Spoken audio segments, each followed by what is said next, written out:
Comme vous le savez sûrement, la saison 2 de Ninjago Dragons Rising qui nous attend en avril est principalement basée sur les loups et les lunes. Je sais que ça peut paraître étrange dit comme ça, mais c'est bien le cas. Et en soi, si on combine loup et lune, on pense tout de suite au loup-garou.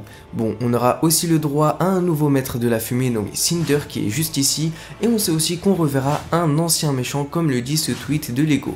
Pour revenir sur le maître de la fumée, ce sera un antagoniste qui jouera un rôle très important dans cette saison et j'ai bien l'impression qu'il est au-dessus de Lord Ras et Jordana en grade en voyant le teaser. Jordana, c'est elle, l'ennemi juré de Sora, qu'on a vu dans les derniers épisodes de la saison 1. En bref, elle était jalouse d'elle quand ils étaient enfants et elle veut se venger. D'après ce qu'on voit, Lord Ras et Jordana sont au même niveau, comme s'ils étaient coéquipiers pour les futures missions qui consisteront à anéantir les ninjas.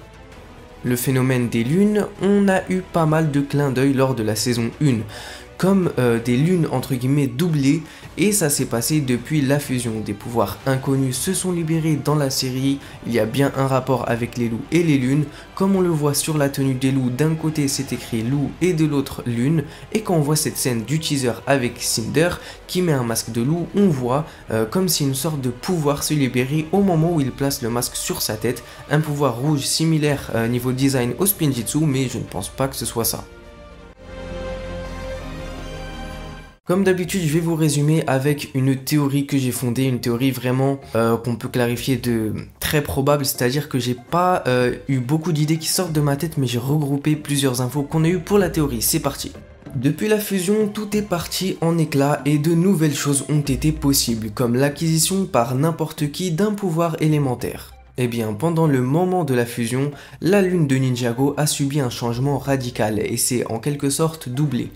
Juste à ce moment, Cinder ou quelqu'un qui aurait un rôle plus important que lui au niveau des méchants en aurait profité pour créer un QG, nommé plus tard le Shadow Dojo, et y ramener des centaines de personnes pour ensuite les transformer en loups, comme on le voit dans cette image qui vient du teaser.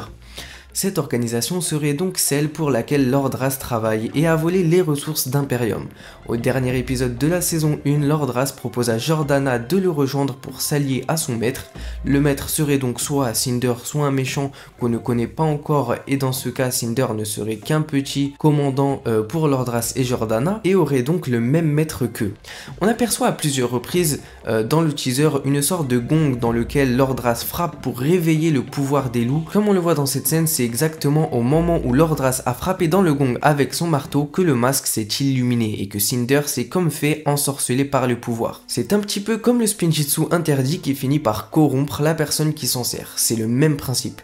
Je pense que l'armée des loups s'entraîne donc dans le Shadow Dojo et qu'ils chercheront à emprisonner les ninjas dedans. Et on aperçoit d'ailleurs une tête de loup à l'entrée du Shadow Dojo. Le Eagle Dragon, ce set qui contient Lord Ras, Cinder, Nia, Lloyd, Sora et un énorme dragon. Avant d'en parler, je voudrais vous demander si vous avez déjà vu un dragon avec un chapeau. Non, mais vous avez déjà vu quelqu'un avec le même chapeau. Bien sûr, Maître Wu. Est-ce que vous avez remarqué sa petite moustache à ce dragon? Je pense qu'on a tous notre conclusion sur ce dragon. Le chapeau et la moustache de Wu, je ne pense pas que Wu est un dragon jumeau.